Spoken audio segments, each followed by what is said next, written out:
Hello, listeners. So, I'm well known for constantly spreading materialist views and empiricist views about the nature of the universe and so on. But I have some friends who disagree with me on this, and there is a big anti-materialist perspective that I usually don't illustrate in my videos. And I have here a friend of mine, Pete Bosboom, to talk about this. Welcome, Pete Bosboom. Hi. And we would have another friend, maybe he'll be joining us later. But he is, I guess you're an esotericist? How would you define your worldview? Mine? It's probably like religious comes the closest.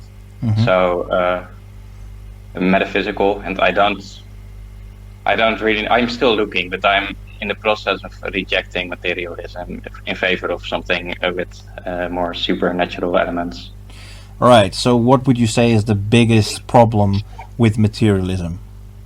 Well, I started out with a kind of practical look at both world visions, so materialism and something more. And it seems that practically the spiritualist world vision offers more incentives. Like it gives life meaning, for example, with something that's really hard to get in a materialist world vision. So I started with this, like, oh, there's all these kind of good things that come from having a spiritualist world vision that materialism is lacking. And after that, I started looking into like philosophical arguments for both worldviews and like the epistemology. And from there on, I concluded, or am concluding, I'm still like looking, that maybe materialism isn't all that true either, and that there is like a real philosophical grounding and logical, like the spiritualist worldview is not just simply having faith, like there is again kind of rationality to it. Right, because like I understand the idea religion gives purpose, gives a sense of belonging, and it's a way to understand the world, but it doesn't necessarily deny in any way rationality or empiricism. So in what way would you say ontologically does materialism make mistakes? Well, I'm mostly looking at it from a kind of epistemological view, like empiricism. Empiricism states that all the knowledge that we can garner is from the senses. But this very statement itself is not really something you can empirically prove. So it's the very premise itself undermines itself. Right, so you're going for sort of Cartesianism, where everything's uncertain except the fact that there is something that is you. Yes, yeah. And there is more things, like if you take science instead of empiricism, like the whole kind of scientific worldview, there are many things that science takes for granted. Like it takes for granted that you are conscious or that you exist. I think, therefore I am kind of. It's the laws of logic, they can be apprehended or they can be used by our minds, and they are true. And there is this very great argument against this. That was like the first step for me to move away from atheism and towards theism. It's called let me look it up. The evolutionary argument against naturalism. And this argument states that if both evolution is true and naturalism is true, so materialism, then they undermine each other because like naturalism states that our brain are governed by particles and like cause and effect and all these kinds of things. Yeah. So this undermines the kind of rational worldview that leads to atheism. How does it do that? Because the fundamental assumption in empiricism is more or less that there's an external world that exists outside of human consciousness, and human consciousness and the senses are just ways we interpret the world. And we acknowledge that these are imperfect senses and that we have an imperfect ability to observe the world, but that's just the natural limitations of humans. It doesn't change the fact that there is an external measurable world outside of ourselves. Let me see. I'm scrolling through there are various framings of the argument. I don't know it like, for example, this is how C.S. Lewis frames it. Supposing there is no intelligence behind the universe, no creative mind. In that case, nobody designed my brain for the purpose of thinking. It is merely that when atoms inside my skull happen for physical or chemical reasons to arrange themselves in certain ways, that gives me, as a byproduct, the sensation I call thought. But if so, how can I trust my own thinking to be true? It's like upsetting a milk jug and hoping that the way it shapes itself gives you the map of London. But I can't trust my own thinking. Of course, I can't trust the arguments leading to atheism, and therefore I have no reason to be an atheist. It's kind of like this, like you can't really trust, you don't have any solid foundation to start out with. And I believe that a more religious worldview does have this more absolute foundation that materialism is lacking. The thing is, I think that certain aspects within the materialist analysis, especially when you get into quantum physics with the parallel worlds and multiverse theories, there is not necessarily a contradiction between the empiricist materialist worldview and the concept of God or a creator consciousness. It could simply be something, a dimension above us, or it could be in a sort of Holy Spirit conception where God is the universe and everything in the universe is God, since to understand everything you would need to be everything in a sense, because you cannot compress information. So I don't see why that would the materialism and empiricism necessarily contradict a religious worldview. But wouldn't this be more like a monist, spiritualist worldview rather than like if everything is God and nothing really is material, or God should be material? God is material because he's everything, and we simply cannot grasp it because we cannot grasp the infinite in a sense. Infinity is in mathematical sense, in a physical sense, something we cannot imagine for ourselves as humans. It's beyond our ability to understand. Quite close to my own worldview. Like, for example, in Islam you have what is it called? Wahad al-Wujud. I forgot the English term. It means like let me look it up. It is this idea that everything is God and God is everything, but he is still in a way above it. So it's not a pantheism, it's more a pantheism.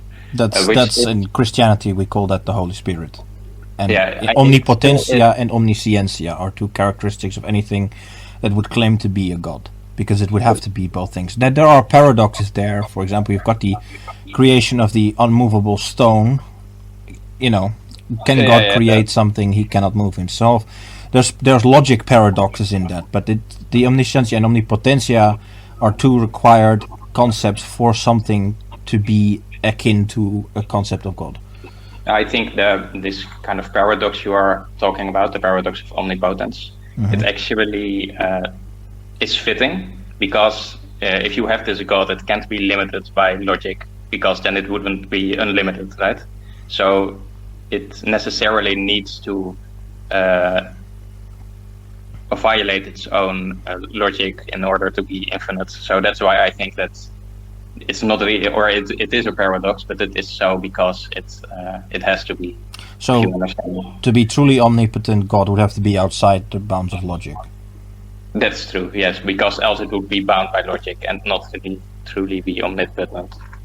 Right, but if I say God is nothing more than a consciousness on a higher dimension, then he is outside our universe in a sense.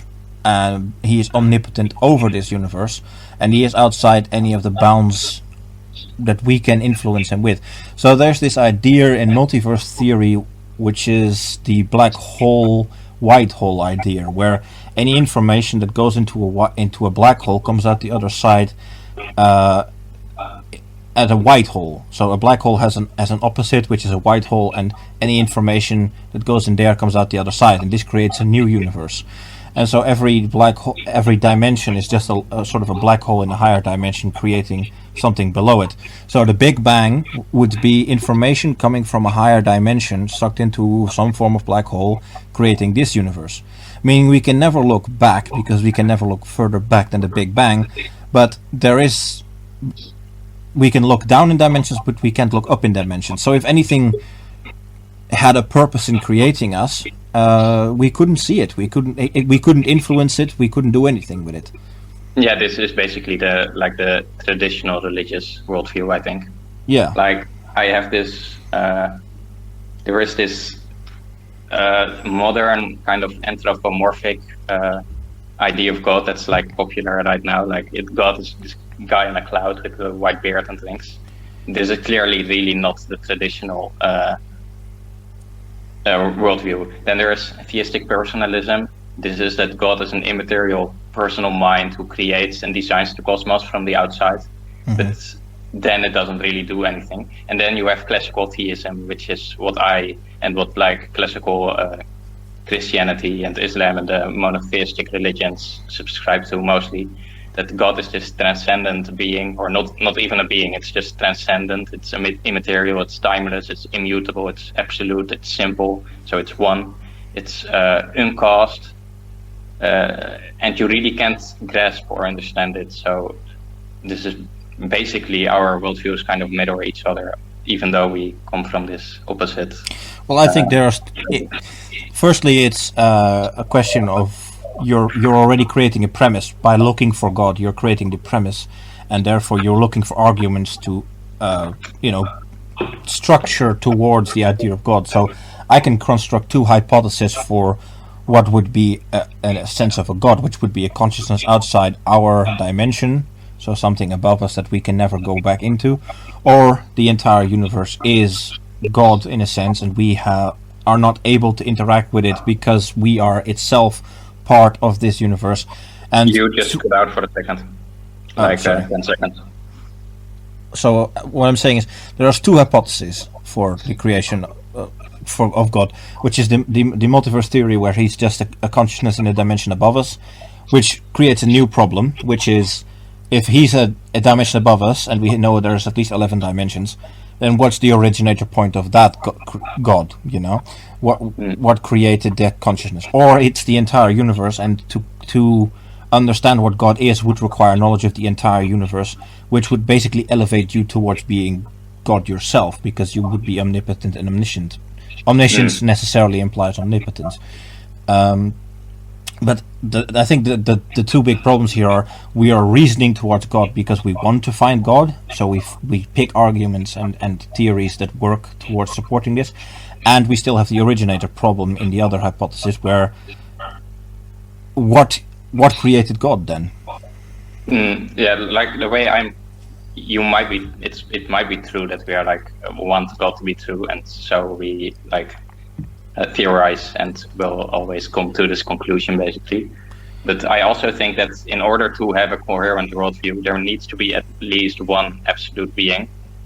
This is like the arguments of Aquinas and other, like all these cosmological arguments basically say everything is relative, or everything is contingent, everything is dependent on something.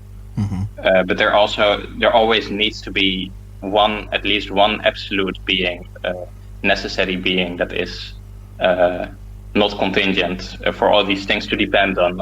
Else there would be like this infinite regress.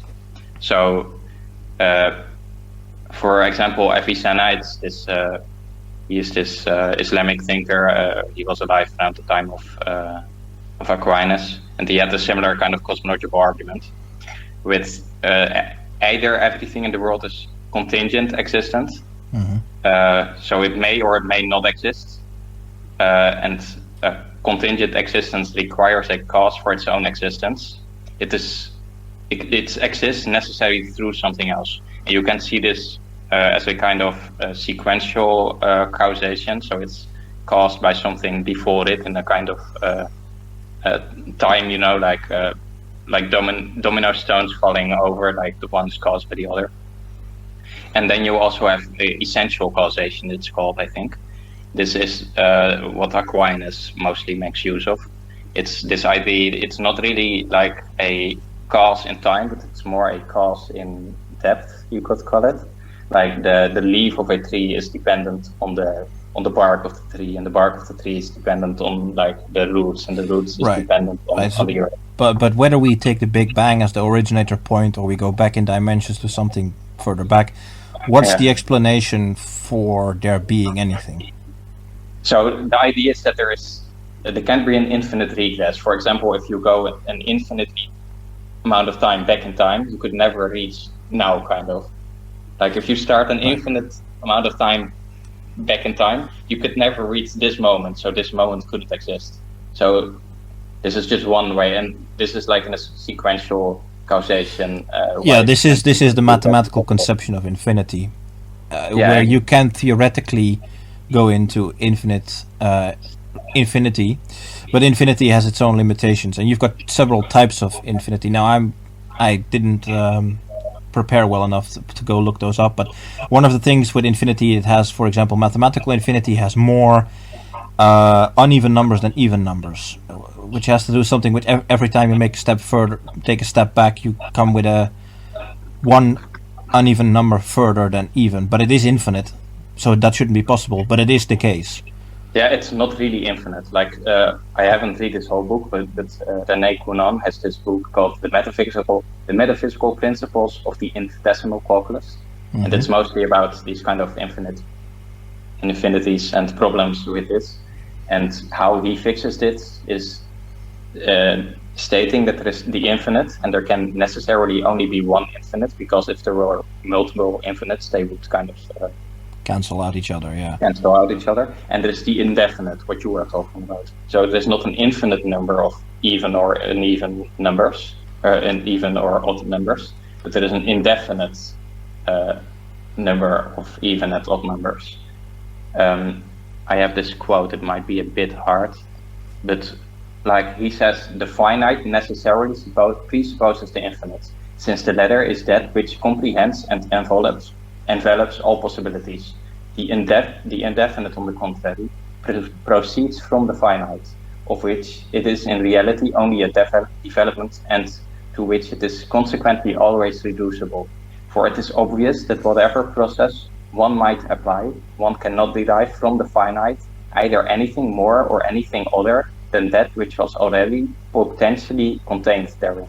To take again the example of the sequence of numbers, we can say that this sequence, with all its indefinitude it implies, is given to us by the law of formation, since it is from this very law that its indefinite immediately results.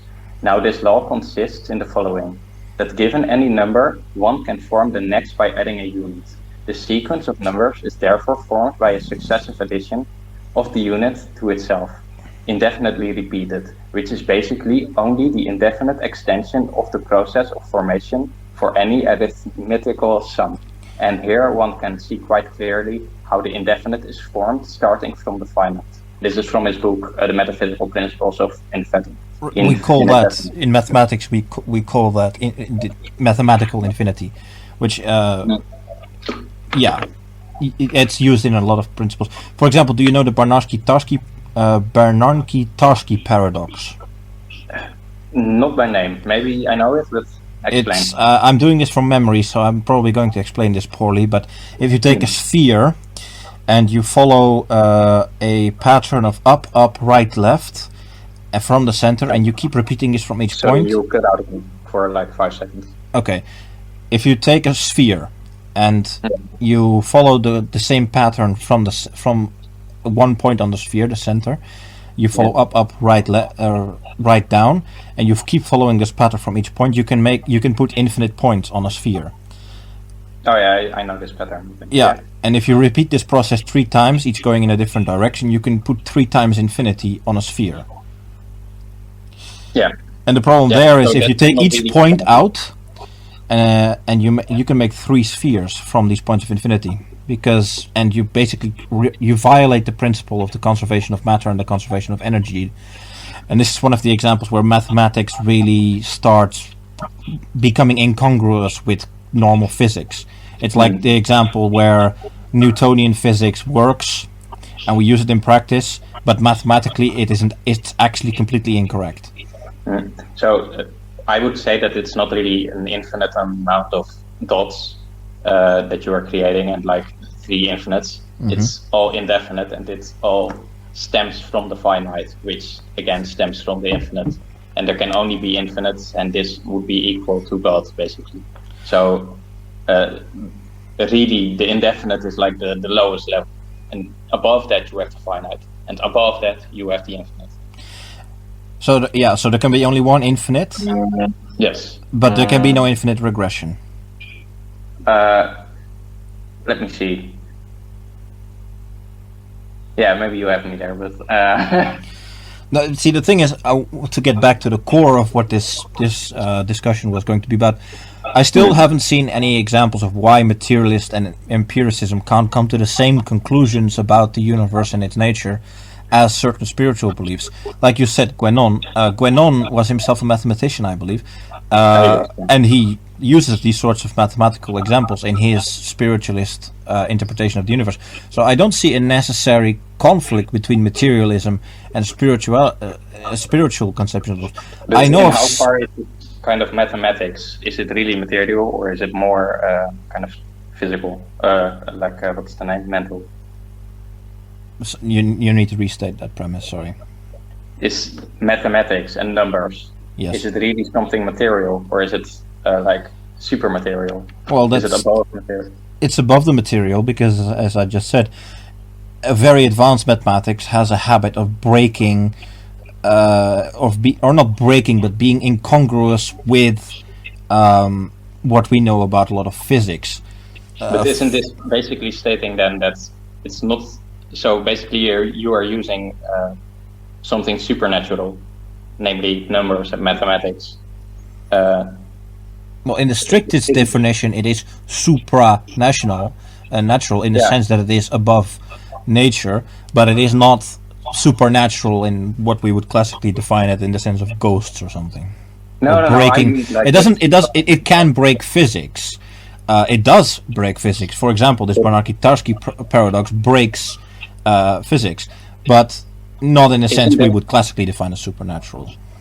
Isn't that isn't materialism the rejection of anything supernatural? Like it's basically stating we believe in the material. And let's say materialism. Sure, this in the strictest definition, materialism is about interpreting everything through measuring and testing things, and therefore you're always reliant upon testing the material. However, I'd say that in the broader definition of materialism, it's more often that you say materialism is rational, is trying to rationally understand things. So maybe rationality would be a better term than empiricism or materialism. All right. Well, maybe they can lead to the same conclusion as like a spiritualist or a traditionalist worldview. But from me, it seems like people basically discovered all these things already thousands of years ago, 1,000 years ago. And now finally the materialists come, and then only a very few kind of make this leap that there's this all-encompassing... Well, it's... You know how the concept of natural law was developed by theologians? I know about the concept, but I don't know how it was conceived in the first place.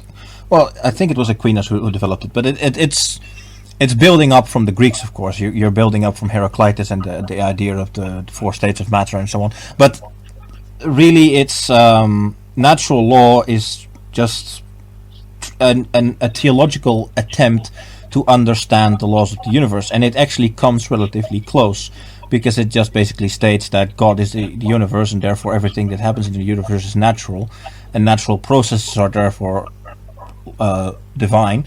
And we just restated that in science as basically being, well, we've got these laws, we've got thermodynamics, magnetism, gravity, and so on, and we've got these laws of the universe. There's still a source of order in there somewhere. There's a reason the universe has causality.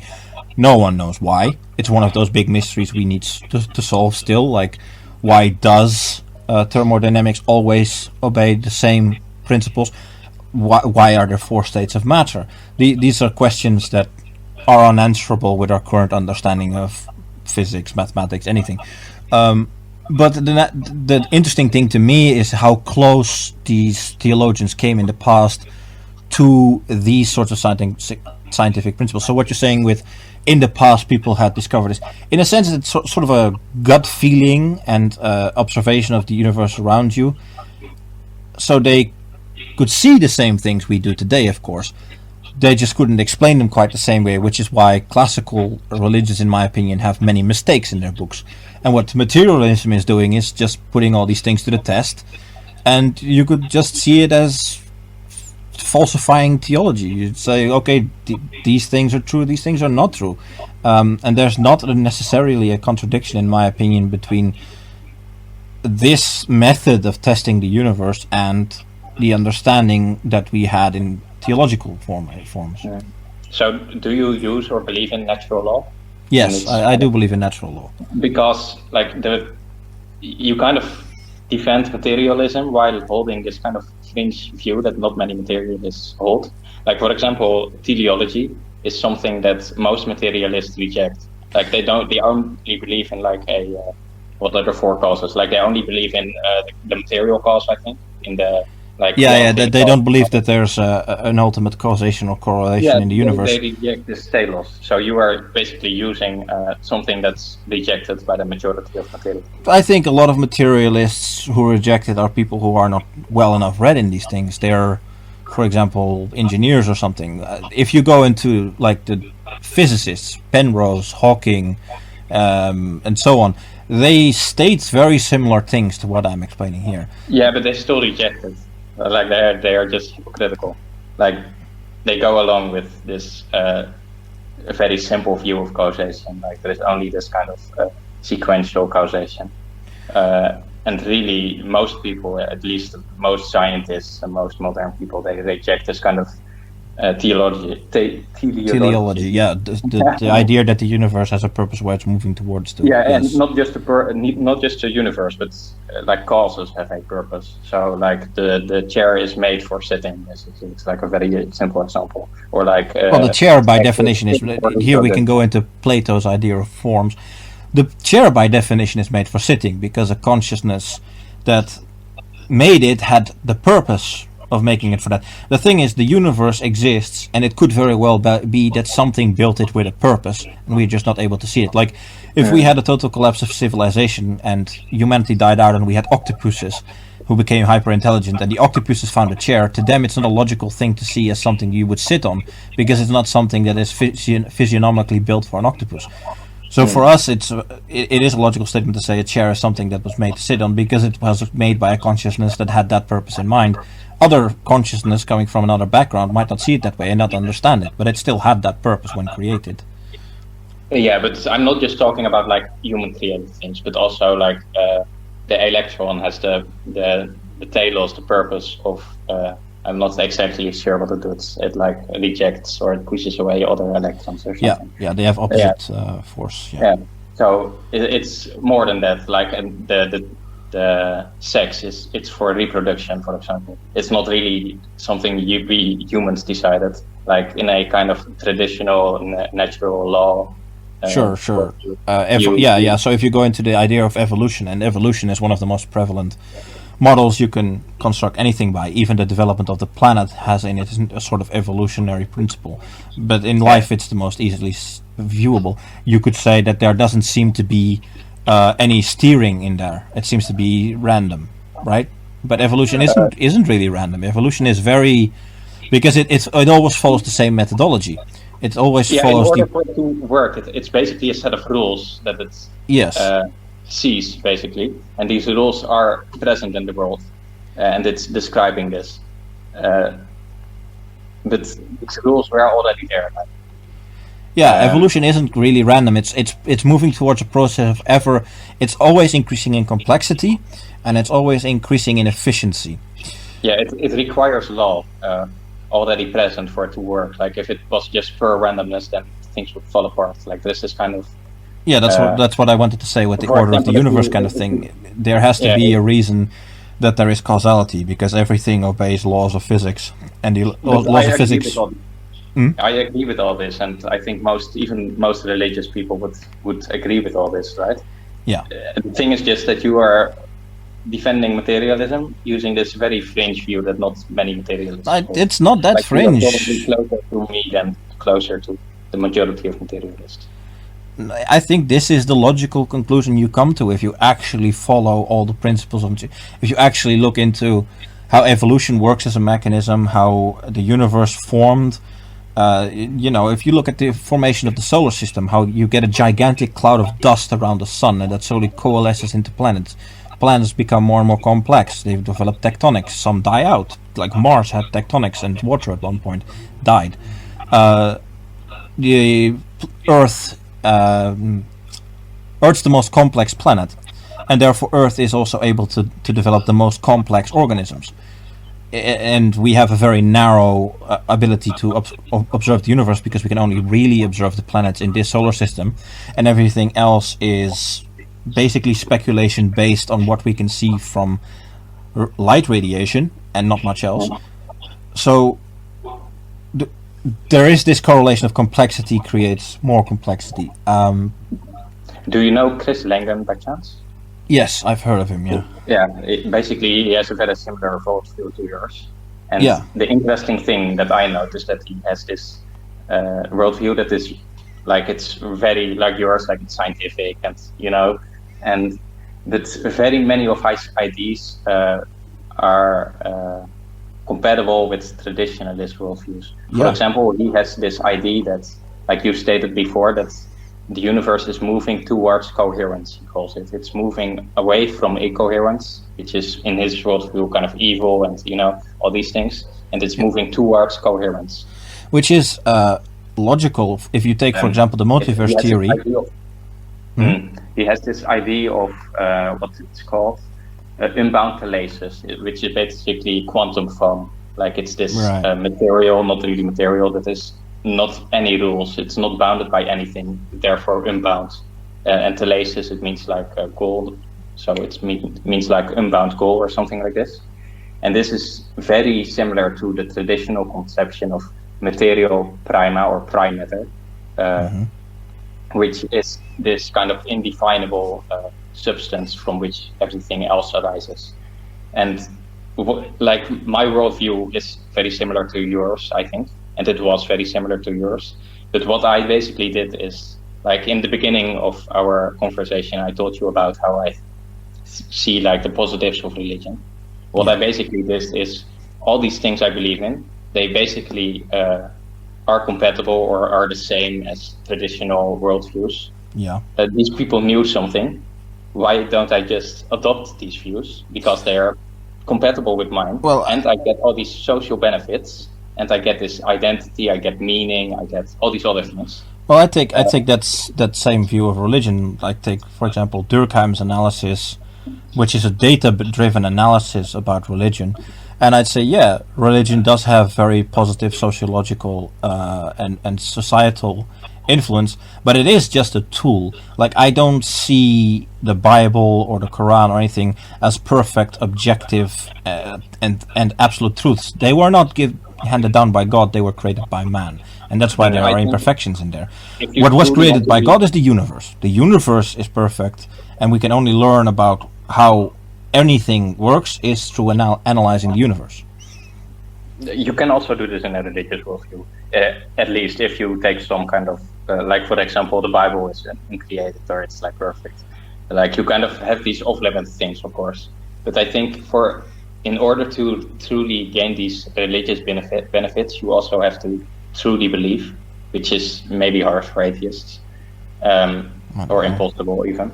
So I think you can't just say, yeah, I want these kind of benefits that religion gives, but I'm also going to reject kind of these core axioms at the same time. Like, yeah, maybe you can do that, but well, I think it just needs rephrasing, really. Like religion, like anything, becomes more complex over time. So you get your primeval animist religions that see spirits of the water and the trees and so on, and they make that their religion because they don't have proper explanations of the supernatural. Then you get monotheistic religions, which develop a more complex theology. Especially Christianity has a more complex theology and understanding of the universe. But eventually, complexity increases, and this model is also outdated, and it is all created by man. All of it is created by man. Nothing is handed down by God. I'm not sure about this. Like, sorry. On one point, I agree with you, probably, like rationally, right? But on the sentimental point of view, I do want to believe. because if you only believe half, you don't really get this kind of meaning from it, right? Like, yes, but so like I'm saying, I think basically you can get forcing- meaning from it.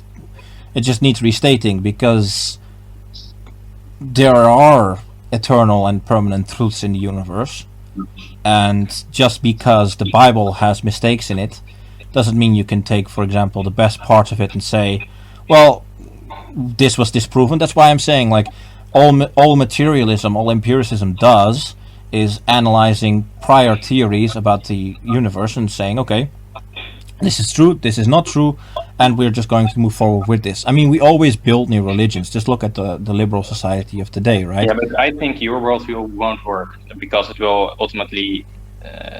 There is no absolute basis to it, like, so it will kind of destroy itself over time. Sure, there is you physics. need to have this kind of absolute. There is this guy, I don't remember his name, but he said like every society needs to, at its foundation, it needs a kind of mystery or incoherence, something you can't understand, because else you will very quickly destroy it using reason, and then these societies won't sustain over time. And you can apply this to religion or to a worldview as well. I think And that's something.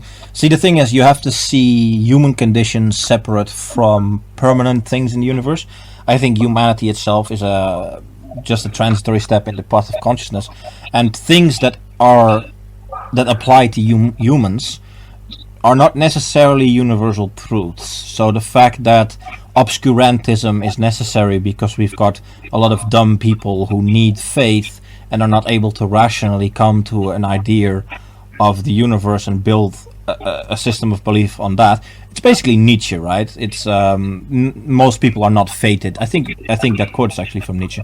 Most people are not fated to build their own destiny.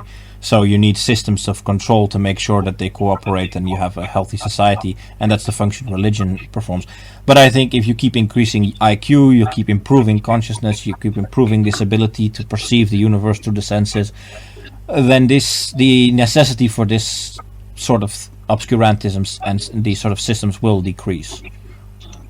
I still have one thing to you said about this kind of like we are ever becoming more complex and kind of it's kind of a progressive worldview, right? Like there's this arc of history going somewhere.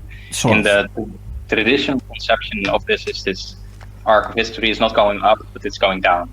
Like in the Hinduism, you have the Kali Yuga. It's like the lowest age, right? Yeah, it's so cyclical, right? Yeah. Yeah, and like Roman mythology, you have the ages of men. It's called, I think, and the last age, it's the lowest age.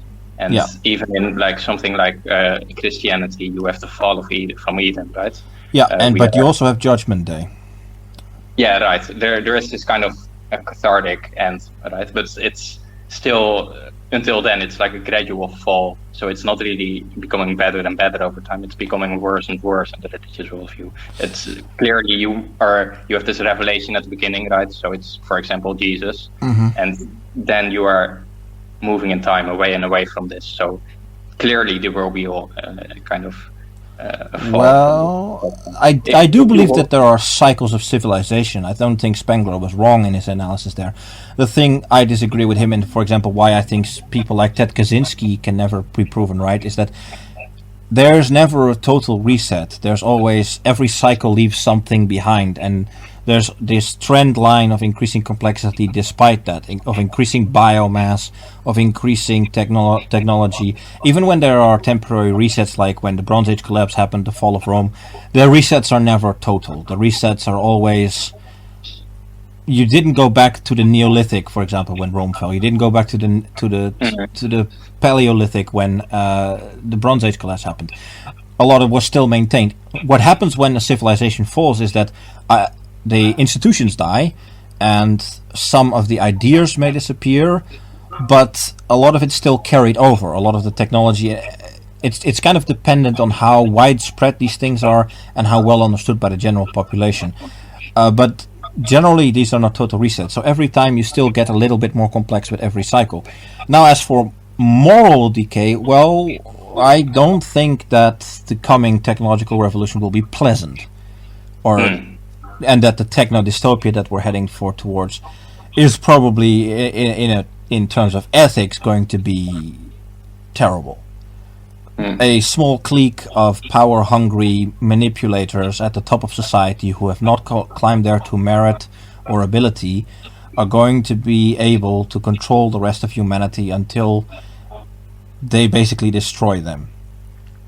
Yeah, because of technology, and it's going it's to be also pretty fits in the painful. worldview of like clearly when things become more centralized, there will be this kind of elite group that will pull more and more.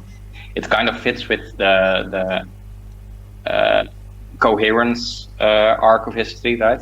Like things are becoming more coherent, so there will be this group of people that will be at the top, and it will become smaller while their power will increase. It's kind of what Kenneth Brown, I believe, I think. Yeah, and eventually humanity will replace itself by building a more complex consciousness, or in some way. But yeah, I'm not sure about all these things. Like, I'm not even sure about if there will be these kind of cycles, or if it's like in the kind of Abrahamic view that there will be this cathartic end. I'm not sure about that. So, well, that could be possible. I mean, it could be that the universe returns. Like in quantum physics, you have a theory that states that you have divergence, then you have convergence, and we eventually just meld back together into to a concentration point, and then we have another Big Bang, and the universe starts over. Yeah, but I think we mostly agree on like a lot of subjects. Alone, but you want to use science basically to discover these values. Yes. Well, I think that using a kind of absolute book, for example, and keep on rethinking the ideas in it and like philosophizing and things like this are maybe a better tool. Like, for example, in science, it can't really tell us anything about ethics or value. It can't tell us anything about aesthetics. No, I disagree. I think that if you have a natural law conception of ethics, and you but again, this is more a religious worldview. Like, you are basically but it's not a worldview that's in contradiction with scientific methods. Well, maybe it's in contradiction with empiricism at least. No, I don't think so, because if you have natural law as your system of ethics, then basically you're saying that those things that work according to what we observe in nature are moral. Therefore, and since everything in nature is what we... That's not really natural law, right? Natural law is not things that happen in nature. It's more like eternal truths to be discovered. So... Yeah, but that's not different, right? I mean, what's science except trying to find eternal truths? Well, yeah, I don't know. Like, for example, another example. Let me get my notes with it. I wonder if you agree with this, but you have like inductive logic and deductive logic or reasoning, right? And what I believe is that the traditional worldview mostly uses deductive reasoning. So you start with a kind of fact or general principle that everyone agrees on, and that is absolutely true. For example, God, right? And then you apply logic to these like general facts that, for example, these facts you get from the Bible, so they are absolutely true in your worldview. Then you apply logical rules to these things you have, right? And because of this, you get more specialized conclusions out of this. And for me, I see the scientific worldview as using inductive reasoning. So you have observations or specific cases. They are not absolutes. They are more like, I observe this using my empiricism, and it's generally true. Then you generalize these premises. For example, all cows are black and white. And then you get more generalized truths like this. So, and also these truths you get are probably true. And in the traditional worldview, if you use deductive reasoning, the premises are, or the validity is, it must be true because you applied logic to this true facts. And yeah. Right. Yeah. I don't know if you're following me, but The problem I always switch the two around. I know the definitions of both, but I never know which one's deductive and which one's inductive. But Yeah, inductive is the one where you make observations and then Right. apply right, logic. yeah. That is the scientific Oh. method. Yeah. The thing with Yeah. formal logic is that it can be quite wrong. You know the A plus B equals C thing. So you can Yeah. say, oh, indeed, you can make a formulation like all cows have these spots. Yeah,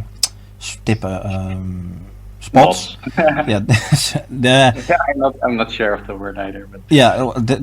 All cows have black spots on a white Yeah. hide. Therefore, everything that has white and black spots is a cow. Therefore, and that Yeah, but formal it's more logic can generalized completely knowledge. break down because of these sorts of structures. yeah, but this is the scientific worldview. Yes. And the traditional worldview is you have these kind of facts. Maybe you get them from the Bible, maybe from natural law, maybe from elsewhere. And then you apply logic to this. And yeah, maybe the logic can be true. But if you say logic is not true, then you get this kind of incoherent. Well, the thing is, formal logic can be broken down, but that's because it's formal logic. Logic itself can't be broken because then things wouldn't be logical.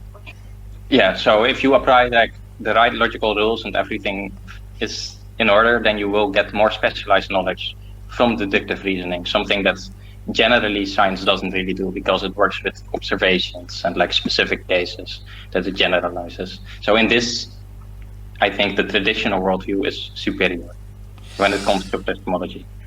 Okay, well, I think one of the big what you're trying to do with rationality and deduction is you're trying to find truth, right? That's your stated goal.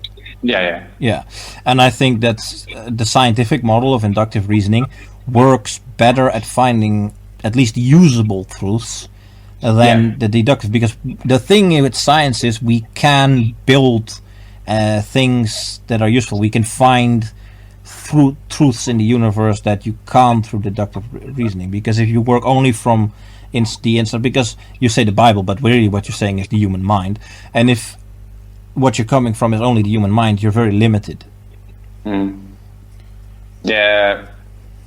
Yeah, because you still need to interpret the Bible, even if it's absolute. That might be true. But but it's still written, right? It's still written by humans. Like, do we agree that the Bible isn't handed down by God, but a human creation? Well, I'm just talking hypothetically, right? So in a deductive worldview or traditional worldview, we take the Bible for granted, okay? In this example, I say it's absolute truth, even if I don't personally believe that. But it's just, maybe I'm reasoning from a kind of epistemological angle, like which will lead us to absolute truths, even if they are not really absolute. You need to believe in the absolute axiom, of course. So this can be the Bible or anything else.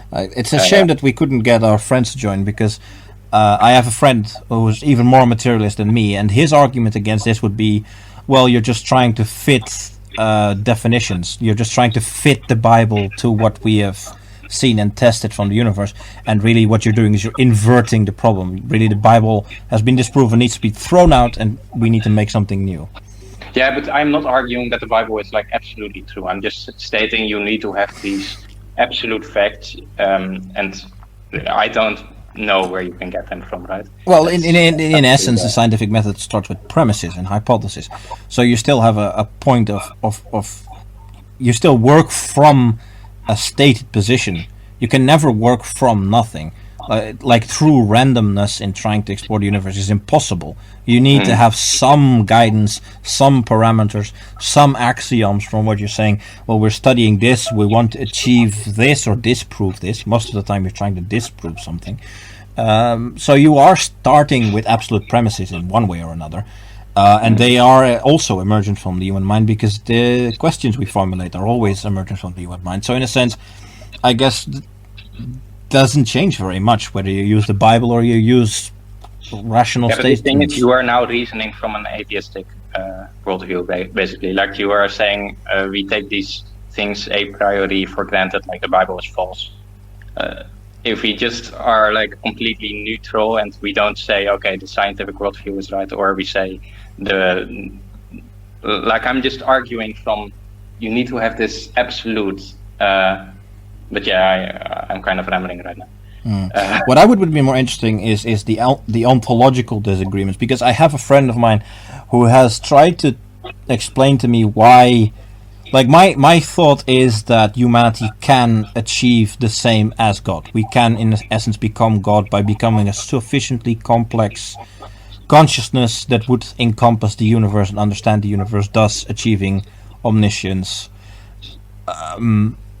But this friend of mine, I'm not good. I'm not going to be able to explain how he says it, but his idea is that because we are products of this universe, we could never understand this universe. Do you have an idea of how it is impossible for mankind to achieve godhood or equal God? Well, there is this kind of traditional view. I don't know if I subscribe to it, but it's basically becoming one with God. It's like the guru in Hinduism, like he's denying the self. And if you, or maybe this is Buddhism, I'm not sure. But if you deny, if you deny the self, then at the end there is nothing left. So you are one with the universe, which is God, basically, right? So I'm not sure if I'm explaining it correctly, but it's kind of this view that you deny the self and then you become God, or you become one with God, or you can see God. And the same can be said about like the Sufis. They have this. It's called fana, I think. It means like a dissolving or something like this. So you dissolve the self and become one with God. I don't even know if you mean something like this. You probably mean something over time, that we like grow and grow and grow. Yes, I do. Yeah, I don't know really. But it's interesting what you're saying, because then basically in a perennialist worldview, you can't maybe become more than God, but you can join with God. Yeah, I'm not even sure if this is true. Like if you take, I'm kind of fond of like symbology, and the symbology that the Sufis at least use is that you have this, imagine like a circle, right? Yeah. And from the circle towards the center, there are these lines going to the center. And what they say is that the circle, the outside circle, it's like the outside aspect of religion. So praying and all these kind of like outside things you do, right? Exoteric. And then these lines are the esoteric paths towards the truth. So it's like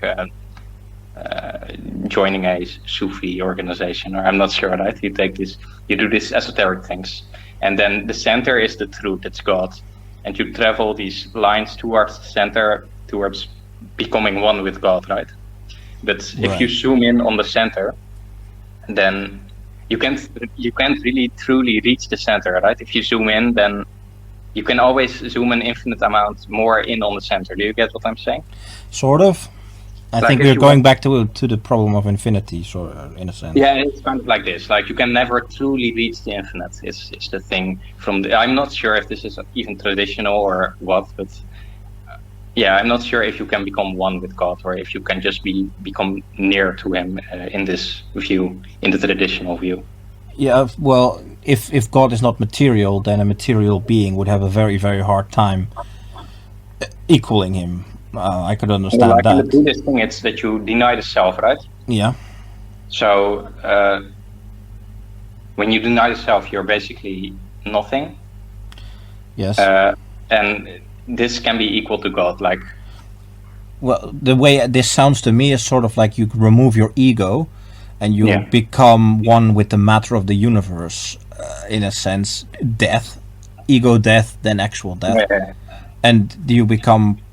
In Buddhists call it transcendence, but this is sort of like this is almost like a Neil deGrasse Tyson, we're all made of star stuff guy sort of take, where if you die, you just dissolve back into the universe and you become one with the universe without your consciousness being in the way. So you're part of God because the universe is God. It's an insufficient explanation, in my opinion. If you say it like this, like, yeah, dude. And of course it will sound ridiculous, but if you take like a more eloquent view, it can be, I'm not even sure if I agree with it. It's just simply something that I have. I think the biggest problem is infinity, the theoretical conception of infinity. Like we stated a little while back, if the universe is infinite and we are, by our physical limits, defined by our matter, it's going to be hard to overcome that. Like Yeah, even so even what if you one- transform yourself into pure energy, you're still delimited by the energy molecules that you're made up of. Guénon says that the universe is indefinite, and there is indefinite potential for things to happen, and this, or what, like the universe is finite, and there is indefinite potential for things to happen, and it all arises from the infinite. So yeah.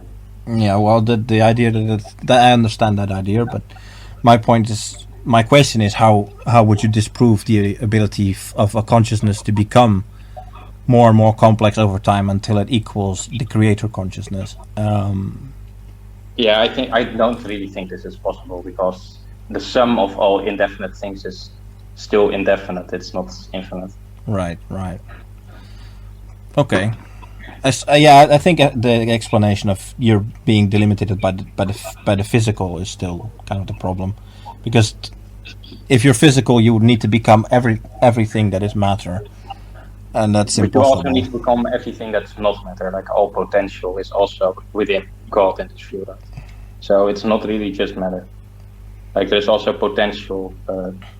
For example, in the Langen worldview, this is unbound relations.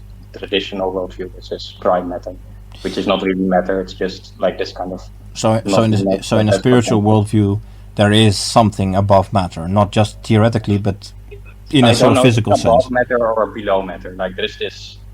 You can see it as quantum form. Like imagine you have the finite universe, or it's like you have the universe, and below this there is potentiality, which is all things that can be. So in order to truly be God, you should be all things physical and all things potential, and maybe even more. I'm not sure, but I don't really think we can become more complex until at least I can't even envision really what it would look like if you. Well, to me, it's the logical trend as complex. Like so far as we can look back, the trend has always been for more and more complex systems within a universe that is. It's not quite infinite either, because like what is vacuum? Vacuum isn't really vacuum. There's still protons floating about. And what does the universe expand into? It expands into itself. There's a bunch of theories here where you can go into Einstein quantum Einstein relativity, where the universe bends back into itself, so it's infinite but not quite infinite, which is the same reason why it could all bend back into itself and form a new Big Bang, a new total concentration of matter, which is one possibility of the outcome, that the universe keeps increasing in complexity until it just collapses back in onto itself and restarts. Or it could keep increasing, like, this famous story, the egg? Tell me more. The egg is this sort of science-based mix of spirituality and science sort of idea that tries to communicate the idea of oneness in the universe, where you die and you meet God, and God explains to you that the entirety of the universe is just you. You're the only consciousness in the universe, and you are growing and growing and growing until you encompass the universe and you ascend to becoming a god yourself, in a sense. Yeah, this kind of makes sense. Like I was talking earlier about this Islamic thinker. He calls this the unity of being.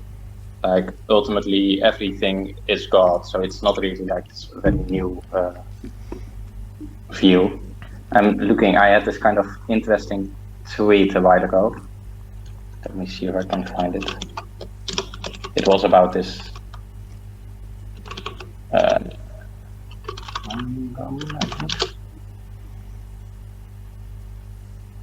Maybe you have something to tell. Oh wait, I have it. One thing I would remark is that I don't think that what I'm discussing is actually that fringe. Like I said, a lot of the same.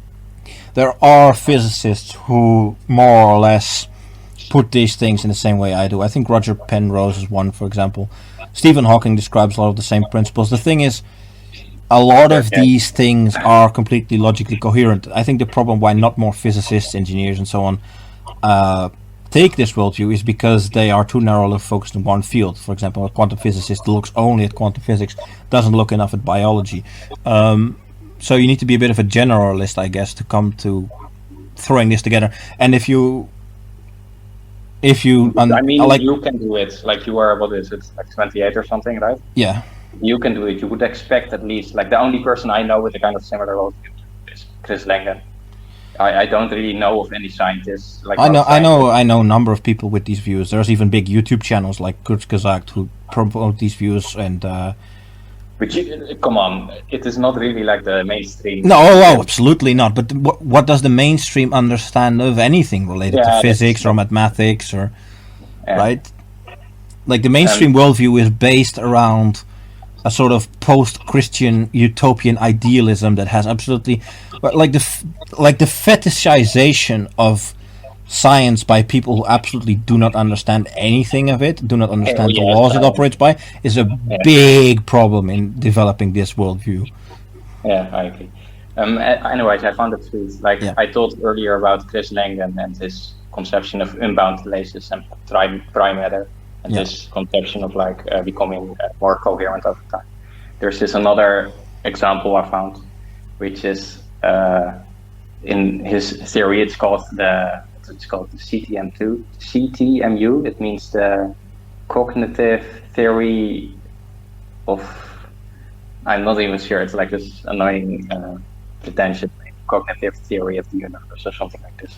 Yes. And he is saying that reality is a language that is talking to itself about itself, which kind of mirrors something you said earlier, I think. I couldn't quite. What did you say, sir? He said that reality is a language that is talking about itself. I will say it again. Reality is a language that is talking to itself about itself. Right. And like you said, something like we are a reality that's observing itself, kind of something like that. Yeah, that's one of those things. Is consciousness is required for anything to be anything. It's one of those things with quantum physics, for example, with a lot of its experiments, with Niels Bohr and with the Heisenberg uncertainty principle and so on. Consciousness becomes more and more important in actually how things manifest, because otherwise we can't know anything. It's the point of observation where we can actually make a conclusive point, which sort of leads to the sort of if a tree falls in the forest, does anyone hear it sort of thing. Like, if there's no consciousness in the universe, does the universe even exist? Yeah, right. So, and this line, this sentence I just said, it mirrors something that Ibn Arabi said, who is this kind of Sufi mystic philosopher that was alive, I'm not sure, like around the year 2000. And he is narrating this hadith, which is a saying of Prophet Muhammad, which is, I was a hidden treasure, and this is something that God is saying, right? I was a hidden treasure, and I love to be known, so I created a world that I might be known. And this explanation for this is that God is like a relationship. God is like, Ibn Arabi explains this relationship as being like a person who talks about himself to himself, which really, it's very similar to reality as a language. It's talking to itself about itself, right? So I'm seeing all these kind of, I see you as holding a very close view to Chris Langan, which is kind of scientific, materialistic, all these kind of like Nick Land, and there's another Nick Bostrom, who does a lot of work on consciousness. He holds similar views to this as well. Yeah, well, I just find it interesting. Like, I don't even have an opinion, but I find it interesting that there are all these similarities between traditional worldviews and so that's one of the things I find very interesting as well, and one of the biggest projects I would like, which I can't do because I am neither a physicist, mathematician, or theologian, but it would be an interesting project for a lot more people to work on, which would be unifying Christian theology, because I think that's the most developed theology, with modern science, because I think that's perfectly possible, and therefore building a new worldview.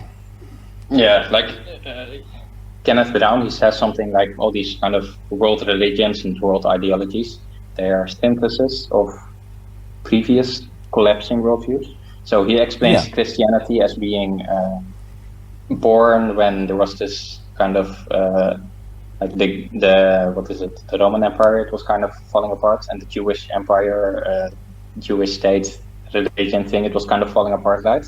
And then Yeah, yeah. Jesus Jesus and Alexander the Great introduced too much uncertainty into the classical conception of the Jewish faith.